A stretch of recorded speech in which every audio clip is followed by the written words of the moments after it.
Dear students, thermodynamics में आज हम पढ़ने वाले हैं थर्मोडायनेमिक प्रोसेसेस। प्रोसेस क्या होती है? प्रोसेस वो होती है जो सिस्टम को एक स्टेट में से दूसरे स्टेट में ले जाती है। एक स्टेट से दूसरे स्टेट में ले जाना मतलब क्या? एक स्टेट में से दूसरे स्टेट में ले जाना मतलब होता है उसकी कोई भी प्रॉपर्टी चेंज कर देना।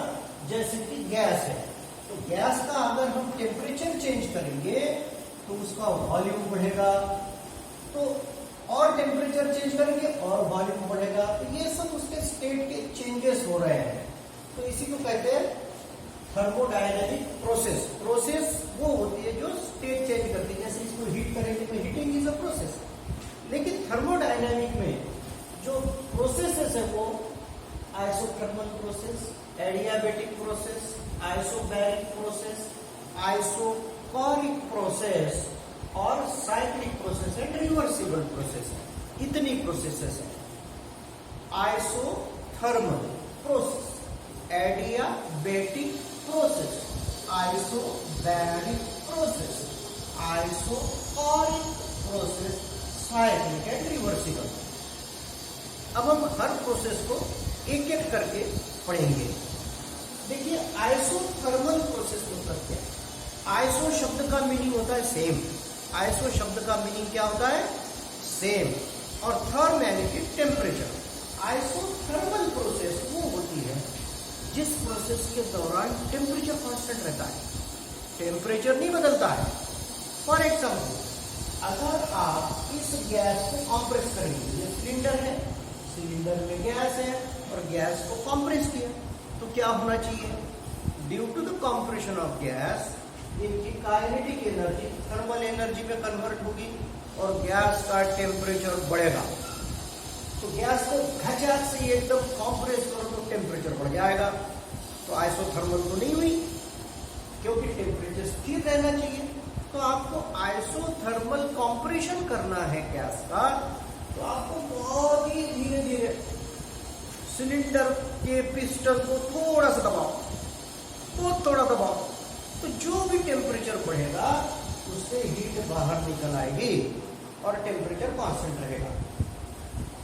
तो अब उल्टा सोचते हैं, आइसोथर्मल प्रोसेस में अगर गैस को एक्सपांड करना हो, गैस को एक्सपांड करना हो, पिस्टन ऊपर उठाओ, पिस्टन ऊपर उठाएंगे तो गैस एक्सपांड हो जाएगी। For the expansion of gas heat is required. ठीक है, तो वो हीट बाहर से आएगी, टेम्परेचर उतना ही रहेगा। अगर एकदम से गैस एक्सपांड होगा यानी पिस्टन ऊपर जाएगा तो कुछ गैस की एनर्जी कम हो जाएगी, उसका टेम्परेचर भी कम होगा। ये चीज अगर गैस धीरे धीरे बहुत ही धीरे एक्सपांड होगा तो बाहर की हीट अंदर आएगी, सिस्टम के अंदर आएगी और टेम्परेचर एक कांस्टेंट रहेगा। That is called isothermal process. यानी आइसोथर्मल प्रोसेस में फाइनल टेम्परेचर T2 और इनिशियल टेम्परेचर T1 ये सेम होता है, यानी T2 minus T1 equal to 0। T2 minus T1 को ही डेल्टा T कहते हैं। T2 minus T1 is called delta T। तो आइसोथर्मल प्रोसेस में T2 minus T1 equal to 0, temperature remains constant. For example, water boil, जब पानी उबलता है तो क्या होता है? उसके पहले की कंडीशन लो, जब पानी ठंडा है, ठंडा पानी आपने गैस स्टोव पे रख दिया और पानी गर्म हो रहा है, तो धीरे धीरे उसका टेम्परेचर बढ़ता जाता है।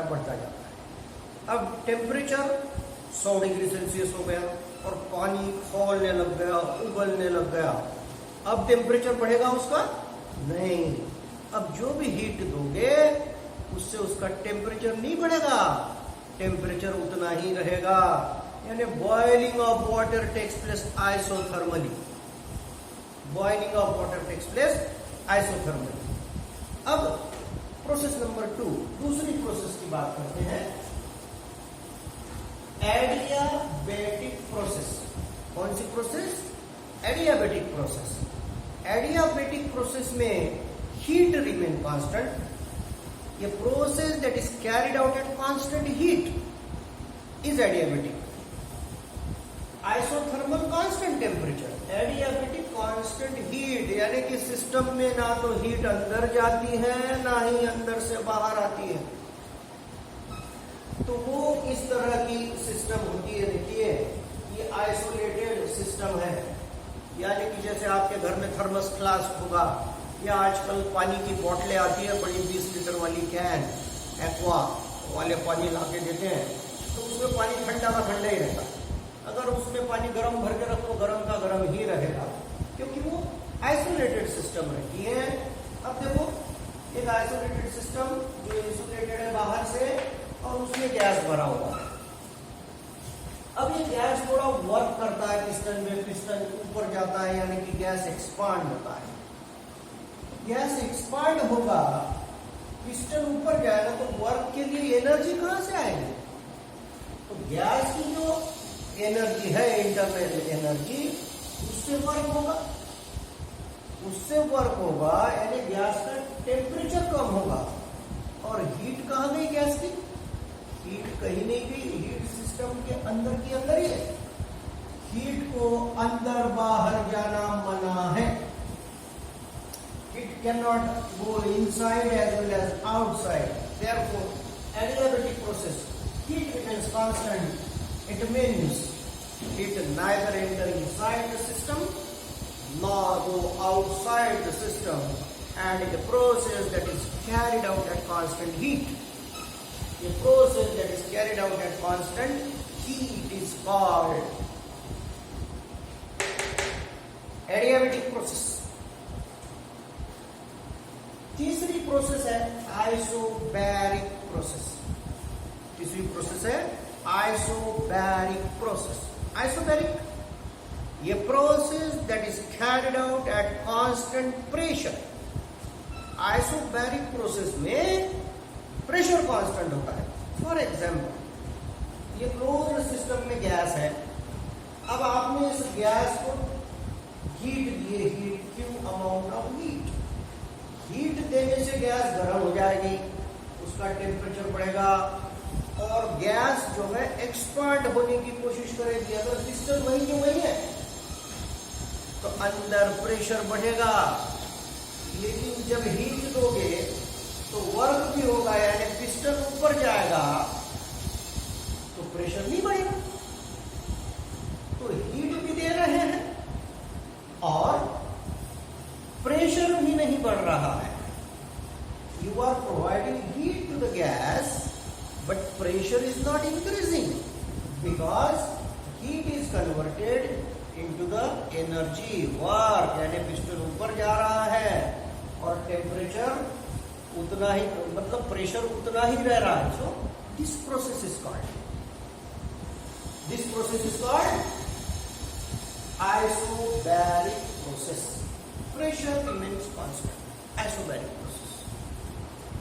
अब हम नेक्स्ट प्रोसेस पढ़ेंगे। देखो पहली है आइसोथर्मल, दूसरी है एडियाबेटिक, तीसरी है आइसोबैरिक, चौथी है आइसोकोरिक, पांचवी साइक्लिक और छठी reversible process isobaric process. Delta P equal to 0। Delta P का मतलब क्या हुआ?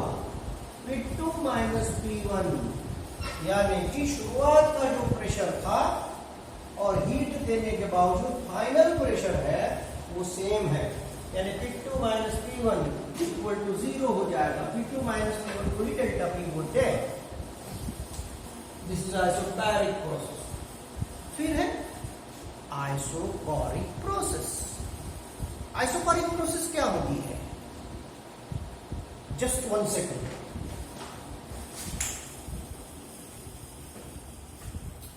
Isocoric process, a process that is carried out at constant volume. A process that is carried out at constant volume, यानी volume change नहीं होता है उसमें। अब यूं मान लीजिए ये पिस्टन है, सिस्टम है और सिस्टम में गैस भरा हुआ है एक सिलेंडर के अंदर, और ये जो पिस्टन है यहां फिट कर दिया, वेल्डिंग कर दिया इसको। दो बड़े बड़े वेल्डिंग से उसको पॉइंट लगा दिए, अब पिस्टन ना तो ऊपर जाता ना नीचे। सो अब ये क्लोज्ड सिस्टम हो गई, और क्लोज सिस्टम में भी वॉल्यूम नहीं बढ़ सकता गैस का। गैस को गर्म करो, गैस गर्म होगी, गैस का प्रेशर बढ़ेगा, लेकिन वॉल्यूम मान लीजिए V1 है तो V1 ही रहेगा। So a process that is carried out at constant volume, volume change नहीं हो रहा, हीट दिए कुछ भी दिए, लेकिन ये पिस्टन तो ना ऊपर जा रहा ना नीचे जा रहा है। अगर इसमें 10 लीटर गैस है तो वो 10 लीटर ही रह रही है। इसलिए ऐसी प्रोसेस को जिसमें वॉल्यूम का कोई चेंज नहीं होता उसको कहते हैं आइसोकोरिक प्रोसेस। आइसोकोरिक प्रोसेस के लिए V2 minus V1 equal to 0, V2 minus V1 जिसको बोलते हैं डेल्टा V इक्वल टू 0 हो जाता है आइसोकोरिक प्रोसेस में। Isothermal temperature constant, changing temperature T2 minus T1 यानी कि final temperature minus initial temperature delta T equal to 0। Adiabatic process में हीट अंदर जाती नहीं बाहर आती नहीं, जितनी सिस्टम में हीट है उतनी ही रहती है। आइसोबैरिक प्रोसेस में pressure remains constant, isochoric process में वॉल्यूम 10 लीटर गैस है तो 10 ही लीटर रहेगा, 5 लीटर है तो 5 ही लीटर रहेगा। That is isochoric process. फिर है साइक्लिक प्रोसेस। साइक्लिक प्रोसेस क्या होती है? वो सीरीज ऑफ चेंजेस होते हैं उसमें, यानी स्टेट ए से लेके स्टेट बी तक जाती है, बी से लेके सी तक जाती है, और सी से लेके फिर ये तक आती है। ये process undergoes series of changes and come back to its original state is called cyclic process.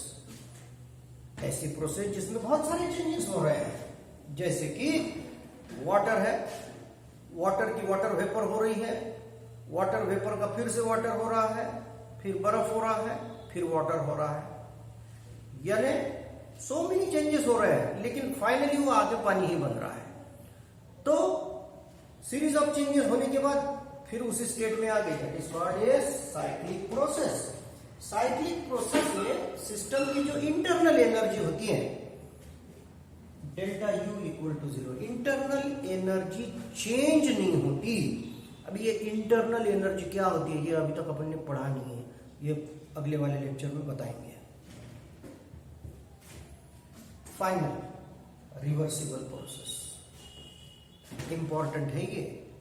Reversible process ये बार बार आएगा अपने सिलेबस में, व्हाट इज रिवर्सिबल। अब रिवर्सिबल तो अपने को लगता है कि जैसे गाड़ी रिवर्स गियर में डाल दिया तो पीछे पीछे जा रही, यानी जो प्रोसेस आगे भी जाती है पीछे भी आती है उसको रिवर्सिबल। लेकिन ये वाला कॉन्सेप्ट यहां पर नहीं है। Thermodynamically reversible process is different process. ये process that is carried out infinitesimally slowly. देखो रिवर्सिबल प्रोसेस क्या है, ये process that is carried out infinitesimally slowly, in which driving force is infinitesimally greater than opposing force. Infinitesimal मतलब बहुत छोटा, बहुत ही बारीक, बहुत ही लेस, जितना छोटा समझ सकते हो उतना छोटा। किसी चीज को ड्राइव करने के लिए एक ड्राइविंग फोर्स होता है, और उसको यहीं रखने के लिए उसका इनर्शिया बोलिए वो उसको वहीं रखता है। तो ड्राइविंग फोर्स और अपोजिंग फोर्स इनमें अगर बहुत कम अंतर हो तो गाड़ी बहुत धीरे धीरे धीरे धीरे जाएगी। That is a reversible process. Reversible process takes place infinitesimally slowly. It take infinite time for its completion. वो पूरा होने के लिए इनफाइनाइट टाइम लेती है, और इसलिए रिवर्सिबल प्रोसेस जो है प्रैक्टिकली एग्जिस्ट ही नहीं होती, ये कल्पनाओं में होती है। It is a theoretical concept. इसके लिए एक उदाहरण दूंगा मैं। मान लीजिए आपको यहां से बडनेरा जाना है और बडनेरा से वापस आना है, वहां से एक झंडी लाना है। तो एक बच्चा दौड़ता दौड़ता बडनेरा गया, वहां से एक झंडा उठाया और लेके आया इधर। एक बच्चा बहुत धीरे धीरे धीरे धीरे गया, झंडा उठाया और बहुत धीरे धीरे इत्मीनान से बात करते हुए आया। दोनों ने एक ही वर्क किया, दोनों ही बडनेरा गए, दोनों ही बडनेरा से वापस आए। लेकिन एक जो फास्ट बडनेरा गया था, उसकी अमरावती वापस आने तक हालत इतनी खराब हो गई कि वो पसीने से तरबतर हो गया, उसकी चप्पल फट गई, उसके पांव में छाले आ गए और यहाँ आके वो एकदम कोलैप्स हो गया। लेकिन जो बहुत धीरे धीरे गया था और बहुत धीरे धीरे बातें करते हुए आया, वो तो वैसा ही फ्रेश था जैसा गया था। इसका मतलब दोनों ने वर्क सेम किया है, दोनों बडनेरा गए, दोनों ने वहां से झंडा उठा के लाया। लेकिन जिसने वर्क फास्ट किया उसकी एनर्जी ज्यादा खर्च हुई और जिसने वर्क स्लो किया उसकी एनर्जी कम खर्च हुई। यानी कि जो और भी धीरे धीरे जाता, जो स्लो वर्क करता है, उसमें मैक्सिमम वर्क मिलता है, कम एनर्जी में मैक्सिमम वर्क। तो रिवर्सिबल प्रोसेस में वर्क ऑब्टेन्ड इज मैक्सिमम, और जो फास्ट प्रोसेसेस होती है उनमें वर्क मैक्सिमम नहीं मिलता है। तो reversible process take infinite time for its completion. ये process in which driving force differs from opposing force infinitesimally slowly is called a reversible process. It is very slow process, takes infinite time for its completion. Work obtained is maximum. तो आज बच्चों मैंने आपको सभी processes पढ़ा दी है। अगले वाले लेक्चर में इसके आगे वाला पार्ट पढ़ाऊंगा। तब तक के लिए बाय।